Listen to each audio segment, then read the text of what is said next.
right, what's going on, you guys? Nick here with Nick Strength and Power. I've got a couple of interesting stories for you guys today. The first story that I've got for you guys today is the Brazil Pro. Specifically, the Classic Physique Brazil Pro that a lot of people have been looking forward to because that lineup includes Ramon Dino, fresh off of his 4th place Olympia finish. And he needs to win this show because he's not qualified for next year's Mr. Olympia. So what you're looking at here is the top 3. And in the top 3, you had Niall Darwin. So he was at the Olympia. He was 11th place.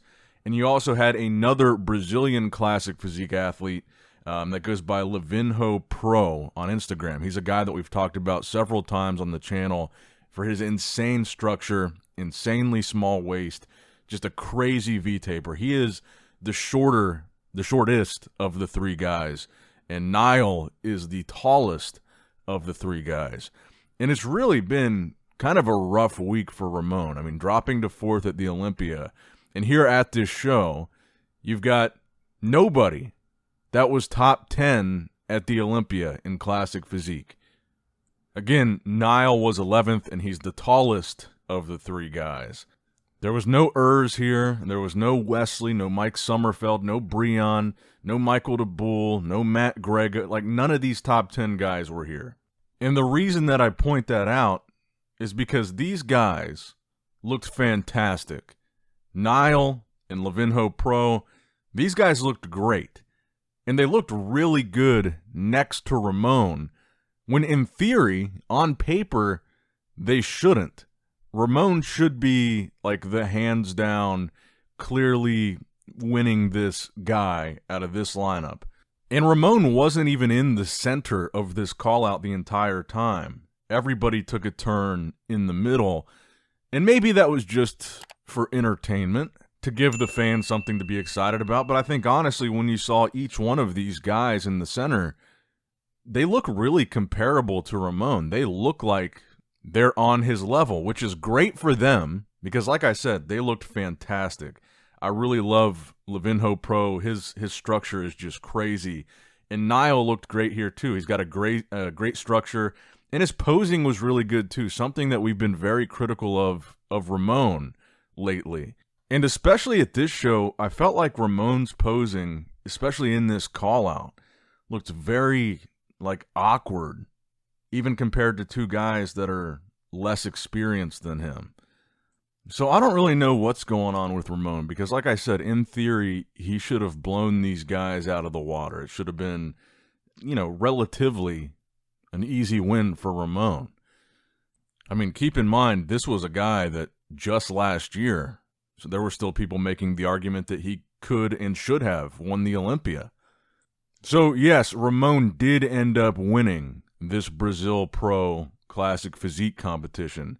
I just think it wasn't necessarily the slam dunk for him that it should have been, considering, like I said, there's nobody even from the top 10 at the Olympia here. And I feel like the fact that the other guys in the top 3 looked really good next to Ramon, like he just didn't blow them away. They looked good. I'm just surprised because the fan perspective reaction seems to be, these other guys were pretty close to Ramon, and I think the fact that they even moved Ramon out of the center twice, had 2 other guys in the center of that top 3 call out, even if it was just to be more entertaining, it's not good for Ramon. Even though he won, it didn't feel great. I feel like this was supposed to be a show where he was going to go unchallenged, and I think these guys definitely challenged him. And again, I think this is why Classic Physique is such an exciting division, is because it's so competitive. I mean, so many guys in this division are just so good. And there's so much up-and-coming talent that you can have a guy that was talked about just last year as potential Mr. Olympia, potentially the guy to beat Chris, in a lineup with no top Olympians, and have it still look close. Now, I think the other highlight of this weekend's Brazil Pro was the fact that Rafael Brandao did a guest posing here, fresh off of his 8th place finish at the Olympia. And again, I think one of the things that really impressed me about Rafael, both at the Olympia in his progress pictures leading up to the Olympia and in this guest posing here is the size of his legs. When you talk about the improvements that Rafael has made, I really think the legs are such a big thing that people used to criticize a lot about Rafael. And they're really now such a strong point of his physique. His quads specifically. And I really hope that Rafael decides to do the Arnold Classic Ohio again. I think he's going to do really well in 2025. And I think even though he was a little bit out of the conversation as far as like a top 6 guy at the Olympia, I feel like he's just right there on the edge, on the outside looking in. And I'd like to see him do a bigger, deeper show than just winning, no disrespect to the Arnold Classic Brazil, but I'd like to see him do like an Arnold Classic UK or an Arnold Ohio or a New York Pro and win a big show like that to get to the Olympia. I mean, and I should point out, we're basically starting from scratch right now. The qualified competitors list for the 2025 Mr. Olympia is only 4 guys. Brett Wilkins, Samson Dowda, Hadi Choopan, and Derek Lunsford. So we're basically back to square one as far as building next year's Olympia lineup. So most of these top guys, most of your favorite bodybuilders, most of the big names are going to need to compete and qualify, Rafael being one of them. And I feel like he should do a bigger show. But nonetheless, it was cool to see this guest posing from him. All right, guys, today's video is brought to you by the Arnold Sports Festival. Go to their website, arnoldsports.com. Buy some merch, buy some tickets for next year, watch the replay of last year's live stream for free, and look forward to and anticipate another live stream in 2025. I was born a bodybuilder and I will die a bodybuilder. This is the #1 bodybuilding show in the world. It was really spectacular. We're gonna go up to $500,000 for the winner next year.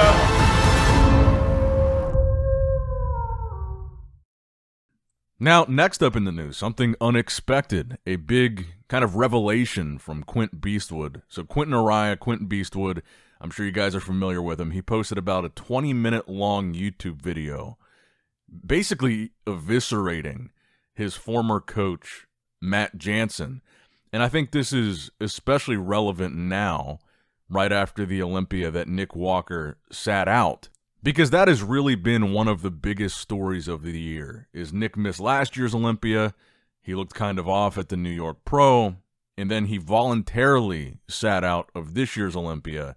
And then the statement that Nick gave as far as why was like this weird joint statement video, him and Matt both speaking, Matt really saying more than Nick did in that video.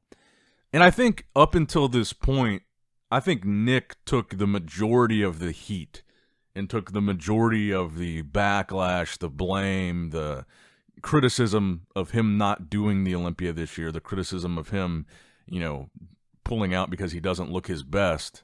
But the perspective of Quint Beastwood, who used to be coached by Matt Jansen, is more the perspective that it's not necessarily Nick's fault as much as it is Matt's.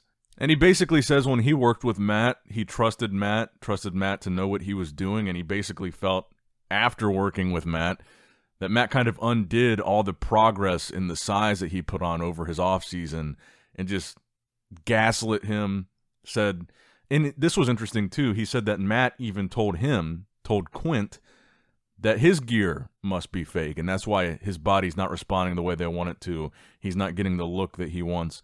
And that's kind of relevant too, because that's been the speculation about why Nick Walker, his physique isn't responding and he didn't do the Olympia, the fake gear thing. And there was just a lot of emphasis in Quinton's video about Matt bringing in guys too small, too flat. There's too much cardio. And I think that's relevant as well because we just basically saw that happen to Sean Clarita, another one of Matt's clients that was trying to regain his Olympia title in 212 this year. And I think he was pretty far off the mark from getting that done. So the reason I found this interesting is because my experience with Quinton, he's like one of the nicest dudes ever, and he seems like a very honest dude. So for him to post like an overtly negative, critical, almost expose style video, I feel like it's really coming from the heart it feels really truthful, and this is like a really good representation of what it was like working with Matt. And I think it makes a lot of people wonder when you consider the Nick Walker situation. Is Nick getting too much of the blame? How much of this was bad coaching? Or how much of this was because of Matt? And frankly, I think a good question is how much of this decision for Nick to not do the Olympia, how much of it was Nick's decision versus how much of it might it have been Matt's decision? I mean, if we're really putting health issues to the side, let's say there's no health issues, let's say there's no injuries, and the reason really is just Nick didn't look good enough, and that's why they didn't want him to compete at the Olympia. If that's the real legit reason, how much of that could have possibly been Matt not wanting his coaching represented by a subpar physique on the Olympia stage by a bodybuilder with a massive following? Because it would reflect really badly on Matt. So after watching Quinton's video, that's kind of what I left with after watching it, was kind of thinking, well, I wonder how much of it was Matt's decision versus Nick's after hearing this kind of retelling of Quinton's experience with Matt and the gaslighting. And I think that Quinton made another really good point. I'm going to let you guys just go and watch Quinton's whole video. I'm not going to cover every point that he made in this video, but another good point that he made is like, this is not something that's just a new recent thing with Nick and Matt. I mean, if you think about their last Arnold Classic prep, Nick Walker lost to Samson Dauda there. And then his last Olympia prep, not this most recent Olympia, but the previous one, he had the hamstring injury. And then the New York Pro that Nick did, it was a subpar version of Nick's physique. I mean, let's be honest here. It was close between him and Martin. And Martin pushed him when, again, on paper, Martin's a guy that probably shouldn't have pushed Nick. But Nick wasn't that great at the New York Pro. He just wasn't. Even Nick admits that and agrees to that. So this decision of, okay, Nick's not doing the Olympia now because the last couple of weeks things just haven't been going well. His body's not responded. We don't like his look. Quinton kind of made a good point that, like, the last few preps that they've had have not gone well, and Nick has not brought his best look. So this isn't really a new thing. But anyway, I would highly encourage you guys to watch Quinton's full video if you have not already.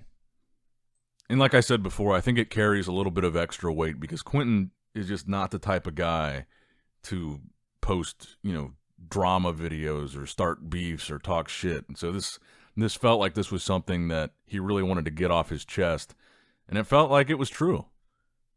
Now, next up in the news, of course, we've got to include Hadi Choopan's welcome home party to Iran.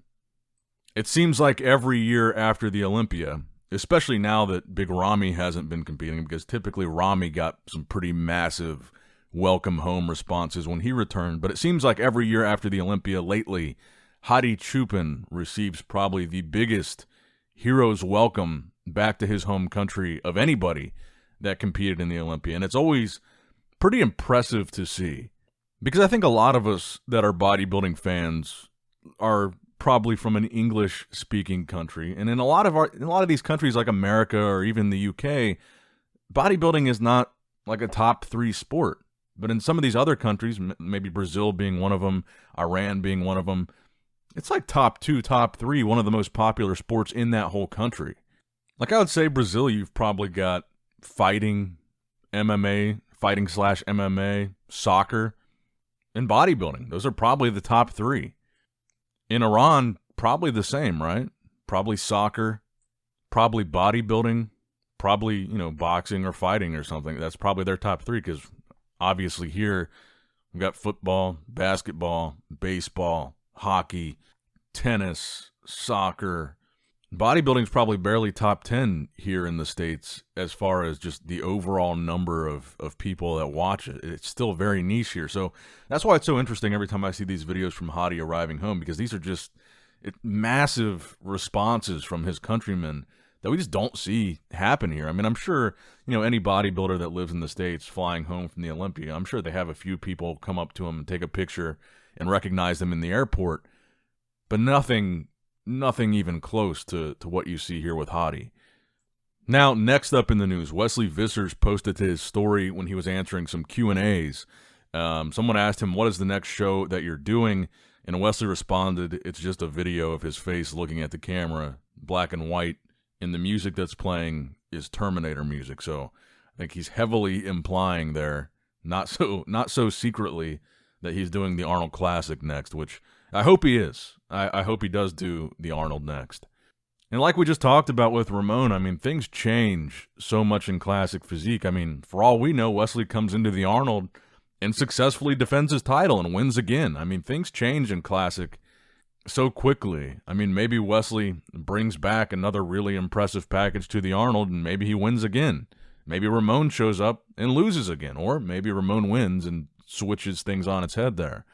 But I kind of have a feeling that with Ramon doing this Brazil show, I think the intention was to qualify for the Olympia very early and kind of go back to the drawing board, go back to work, and have the whole year to focus on the Olympia. But maybe he will do the Arnold. Now, next up in the news, I also wanted to mention that Justin Badurina won yesterday's Hurricane Pro Classic Physique and earned himself qualification for next year's Olympia. He looked great at that show.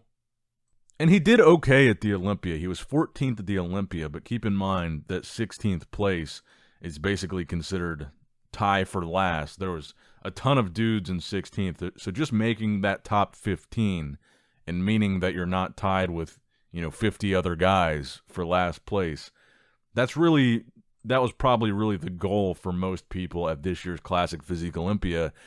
If they weren't going to make top 10, just don't be one of the 50 guys that ties for last. So top 15 is kind of the cutoff. Justin made it, and I think he looked very good there, and I think he looked very good here at the Hurricane Pro. So shout out to Justin Badurina on the victory this weekend. Now, the final story that I have for you guys today, I saw this recent physique update of Phil Heath, where frankly I think he looks pretty impressive for a guy that has been away from the stage as long as he has. He hasn't competed in, 4 years now? He's in his 40s. He's been away from the stage. He's been focusing on business. But I thought he looked still pretty big, pretty impressive here. Obviously, you can still see the remnants of the hernia issues that he had in his midsection. You can definitely still see that. But I thought this was interesting that he's still in such good shape.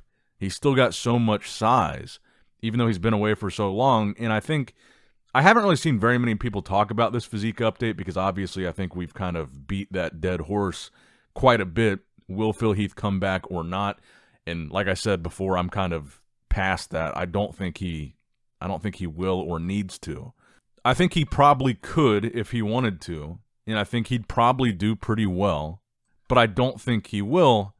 But this physique update combined with this post that he posted after the Olympia, I was reading this post and I was thinking, man, it kind of sounds like Phil wants to make a comeback. Because in addition to that physique update, in this post, he said, every year my body and mind have conflict. My body wants to prepare for the Olympia, and my mind goes into darkness as it craves anxiety and stress. The champion in me wants that adrenaline hit. However, this year hit different as I finally gave myself permission to feel everything and not suppress and avoid it. I cried, I laughed, I embraced it all. These smiles are real. My heart is full, and I'm so thankful for every moment, good, bad, and challenging, as it brought me to this amazing chapter. And thank you all for being a part of my journey. You all enhance my life more than you ever know. Love to all. So it was interesting because I feel like you could really interpret this post two ways. One, you could kind of interpret it as a official retirement post, something we still really haven't gotten from Phil, him saying for sure that he's done, because he does say, thank you for being a part of my journey, and he finally allowed himself to accept it. And on the other hand, he still says every year, my body's in conflict, wanting to prep, including this year, and he still wants to get that champion's adrenaline hit. So on that side of the coin, looking at his current physique still being very impressive, you could say, well, maybe there's a chance we do see him on stage again. And I think I really appreciate Phil's reign more now in hindsight. I mean, obviously, hindsight is 20/20, but I think it's cool that being a bodybuilding fan for as long as I have been, I got to kind of live through and witness the Phil Heath domination era where he was constantly winning, constantly the favorite. And now we're in this new era where like every single year almost, there's a new champion. Nobody has proven themselves to be dominant. And all these guys have been fantastic. Samson, Derek, Hadi, Big Ramy, Brandon Curry, Sean Roden, rest in peace. All of these guys were tremendous and are tremendous bodybuilders still, but none of them had been able to do what Phil did and go on a crazy reign like Phil did. I think if you got to live through and witness the Phil Heath era, you're lucky because you got to see that dominant period where you've got one bodybuilder that's on top. But now we also get this kind of new period where it seems like we're trying to figure out who that next guy will be. And it seems like year after year after year, it's just new guy after new guy after new guy.